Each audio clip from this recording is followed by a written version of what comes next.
Hello everyone, AmyR here with Prairie Paper and Ink, and I have a couple rainbow themed cards for you guys using the Hero Arts Reactive inks. Trying to give them a really good, testing out and whatnot in the last few videos. So I cut down some Bristol Smooth cardstock because I'm finding I really like this cardstock with these inks. And I have Simon Says Stamps Faceted Stripes Stencil. And I just rolled up a little piece of washi tape to hold my cardstock to my glass media mat. And then I'm just using more washi tape to thoroughly tape down the stencil. It has larger areas, so I really like to use either a lot of washi tape or purple tape, anything like that, to really hold it down. And then I also use the tape though because I'm going to be using a fair bit of glitter paste, which I'll get to in a minute. So, like I said, rainbow, all the things. I started with yellow being my lightest color. I'm only using one blending brush for this. This is one of the Picket Studios life-changing blender brushes. And I decided to start with the lightest color just to minimize how often I would wipe off my brush. If you don't clean your brush or your sponge at all doing things like this, even though these colors, like they're in rainbow order, they're meant to go together, etc., you will muddy the colors, if that makes sense. So like after I blended on this like reddish color, the fruit punch, I wiped off some of the excess ink because I didn't want it to mix up too much into the purple. And then same thing with like the blue. The blue was picking up a lot of the purple, and that just, sometimes I don't mind that. It just kind of depends on the look you're going for.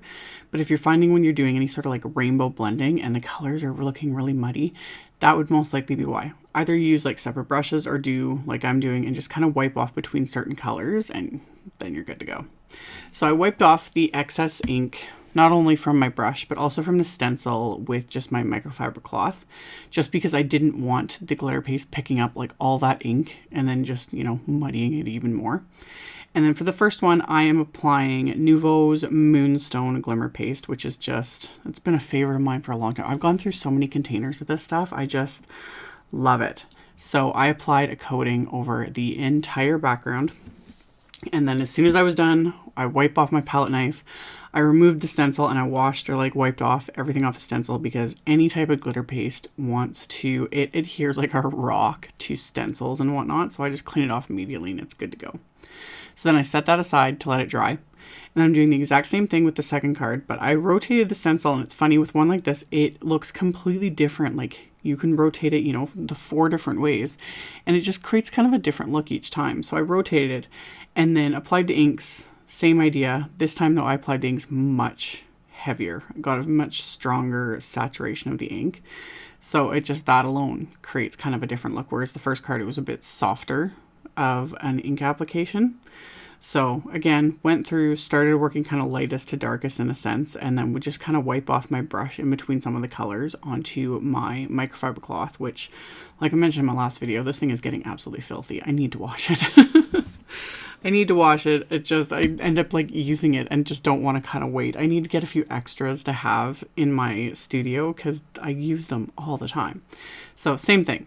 Applied all the inks, wiped off the excess with a microfiber cloth. And then with this, I'm using, this is the Vicki Boutin iridescent glitter texture paste, which I showed in a recent haul video.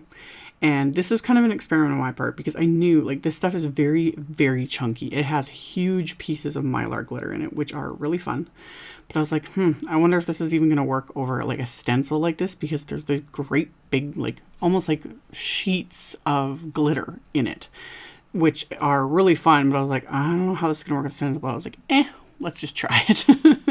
So I applied it as evenly as I could. Like this is very chunky, of course. It's not like your normal glitter paste, which I kind of like about it. So same thing, after I applied it, wiped off the paste off of my palette knife. I'm going to clean it off the stencil as well.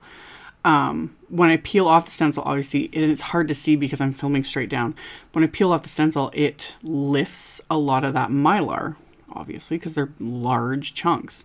So to combat that, rather than having like, because there's these big pieces sticking out, I decided to kind of just smush them back into the card front here. Now, because these are reactive inks that I use for blending, like it kind of reactivates the inks and blends them together, which I'm okay with. But if you want to ink blend a background and then apply paste or anything that you don't want the inks to move, you don't want the colors to blend, use an ink like Simon Says Stamps dye ink or Hero Art, the regular Hero Arts inks. Those aren't reactive with water. So this one, obviously, like especially with this paste, because this paste was very like liquidy, if that makes sense. It really reactivated the inks and kind of like smeared them in that. But again, I was okay with it. And then when it dries with a very kind of glossy finish. It looks completely, it almost makes the Moonstone paste one that I'm trimming down right now look almost dull in comparison, which is kind of funny.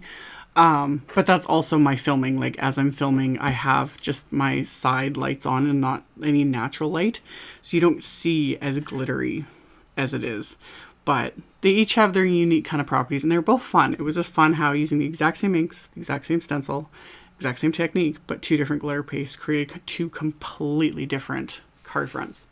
So these took some time to dry, especially the this Mylar one, this iridescent glitter Vicki Boutin paste. It took hours to dry. Usually things don't take very long to dry in my climate, although it has been very humid here. We've been getting a ton of thunderstorms.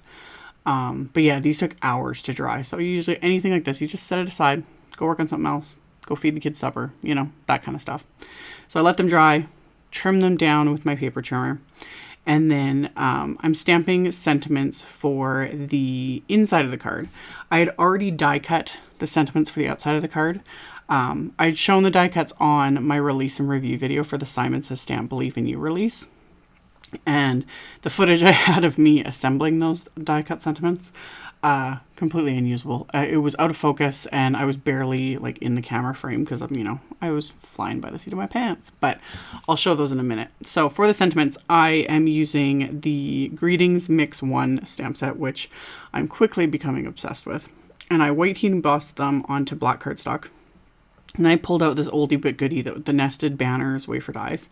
Die cut the sentiments, and then on the inside of the cards I decided to stamp, there's little hearts in that Greetings Mix 1 stamp set, so I put those on some acrylic blocks and I'm just inking them up with the same reactive inks that I use on the front, and I'm just kind of stamping the like rainbow of hearts around where I'm going to adhere the sentiment, just to kind of tie it all together and add a little color to the inside of these cards. So I just kind of went along, inked up a couple of the heart stamps, stamped them, and just kind of went along, this time in like rainbow order, and got those all stamped. And then once I have these stamped onto the insides, I'm going to adhere both of these sentiments with some kraft tacky glue, and then that's going to finish off the insides of both of these cards. So once I got these stamped, then I can start assembling the card fronts. So the fronts of the cards, the glitter paste and everything has dried. I trimmed them off like I showed in the video. And then I have these Today Will Be Awesome sentiments that I had die cut. I had ran a piece of white cardstock through my little Xyron 3-inch machine to put adhesive on the back of it. Die cut it with the word portion of the Today Will Be Awesome. And then I die cut two backgrounds from black cardstock.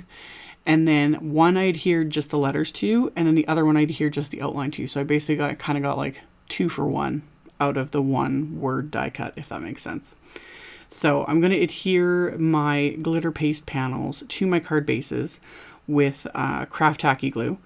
And then once these are adhered, I'm going to adhere the die cut sentiments. I put Big Mama foam tape on the back of them, because anything I adhere on top of anything I've used, like a glitter paste, whether it be glitter paste or glitter paper, anything like that with that sort of a texture, I like to either use foam tape or a strong liquid adhesive, because that gritty texture just wants to like repel adhesive in a sense. So I adhered my backgrounds to the card base, and then the sentiments I decided to pop up with the Simon Says Stamp Big Mama foam tape, because 1, it adheres perfectly, and 2, it gives it just a little bit of dimension. I didn't want to go completely overboard with these because there is a lot going on with the color and the glitter. So pop the sentiments into place, And then I decided, just as a little embellishment, because I wasn't going to add like any crystals or gems or pearls or anything, because these have got a lot going on. But I really liked the hearts on the inside, so I decided to kind of mimic that on the outside. So I pulled out another oldie but goodie favorite. This is the mini hearts set wafer dies that were released eons ago. Like, they've been out for years. Still available. I'll have links, like always, with everything.